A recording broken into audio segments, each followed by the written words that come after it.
ঈদ যত ঘনিয়ে আসছে, দিনাজপুরে হিলিতে দর্জি পল্লীদের শ্রমিকদের ব্যস্ততা বৃদ্ধি পেয়েছে। প্রতিদিন ভোর থেকে মধ্যরাত পর্যন্ত এইসব দর্জি কারিগরদের মেশিংয়ের শব্দে পুরো এলাকা যেন এখন মুখরিত। পুরুষরা তাদের পছন্দের প্যান্ট, শার্ট, পাঞ্জাবি অর্ডার দিতে ভিড় করছেন, নারীরা ভিড় করছেন তাদের সেলোয়ার কামিজ এবং বুরখা অর্ডার দিতে।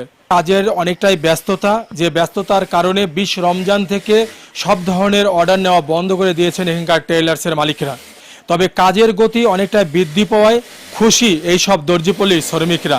কাজ এখন মোটামুটি অনেক বেশি আছে। প্রথম অবস্থায় কাজ একটু কম ছিল, এখন কাজের চাপ মোটামুটি ভালো আছে। প্রায় 20 রমজান আমরা অর্ডার নেওয়া বন্ধ করে দিচ্ছি। দিনে 800, 1000, 700 এরকম আর কি, কেউ আবার বেশিও করতেছে। অফ সিজনে 350, 400 বা অনেক টাইমে কমও হতো।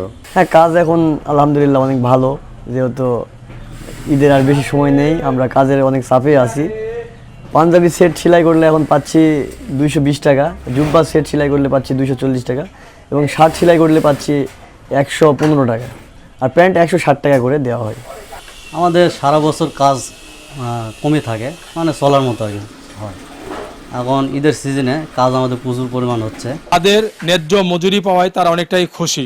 সুতা সহ বিভিন্ন উপকরণের দাম বৃদ্ধি পাওয়ায় লাভের অংশ অনেকটা কম হচ্ছে বলে জানান টেলার্সের মালিকরা। আমাদের এখানে তো কাজ তো শুরু হচ্ছে, কিন্তু তবে কাজে একটু রেটটা কম, কিন্তু রেটটা একটু বাড়ালে ভালো হতো। হিলির সেলাইয়ের এই পল্লী থেকে শফিকুল ইসলাম শফিক।